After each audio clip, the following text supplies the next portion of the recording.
Hey everybody, it's Stuart with Wine on the Dime, and today I'm going to be reviewing the 2021 Happy Camper Vineyards California Merlot. It's 13% alcohol by volume and screw top +1, so that's nice. And I got this wine specifically because my wife is making a fancy dinner tonight. She's making braised oxtail. And she asked me to get some red wine, and I figured this Merlot would probably go well with it, even though I've never had it. So yeah, it's a gamble because I've never had it, but you know what? Sometimes you have to be risky in life. All right, so now that I poured my wife her 1 cup of red wine she needs for the sauce, let's take a look at this. This is a medium ruby, no artifacts, no cloudiness. All right, so on the nose, it's not as intense as I thought it would be for a wine referencing camping. So on the nose, I'm getting a little bit of red cherry, vanilla. I'm getting a hint of herbs and spices, so I'm getting a little bit of black pepper. There's a little bit of like a thyme note going on here. There's also a touch of dark chocolate and a little bit, just a slight bit of blackberry. Anyway, so that is the taste.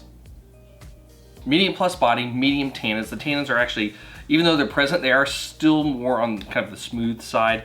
Alcohol taste medium. I forgot to mention this. On the nose, the alcohol was actually low on the nose. In terms of the primary fruit characteristics, they are the dominant thing that you're tasting here. You are gonna get more of that fruit. That secondary really does kind of play a supporting actor role here. So it's present, but it's not super crazy. However, with that being said, I will say that that black pepper note that I was slightly getting on the nose, as you're transitioning from the mid palate into the finish, it spikes up a bit. So it does kind of like a peppery kick before the finish begins, and then it kind of evens out with everything else as the finish goes on.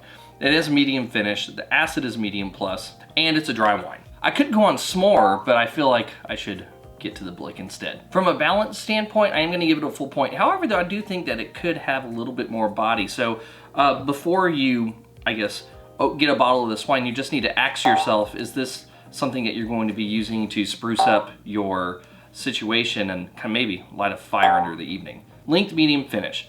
Intensity, medium on the nose, medium plus on the palate, but I'm still only gonna give you half a point. In terms of complexity, I'm gonna go ahead and give you half a point because the secondary isn't very prominent. I would want a little bit more of a robust secondary quality if I was going to give this a full point for the vintage. So on the note, I'm gonna give you half a point. So in the end, you're a good wine.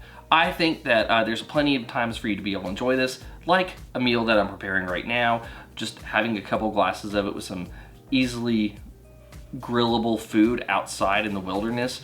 I mean, is it as a good solid wine? Is it like a decent Merlot to have? Yeah, but you know what? It's not gonna make me pitch a tent.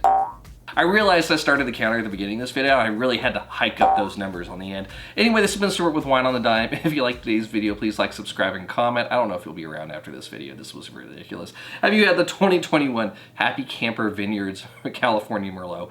If you have, leave a comment. Don't forget to subscribe, and I'll see y'all again soon, hopefully with another review from Wine on the Dime. Maybe one where I just don't kind of get so naughty at the end.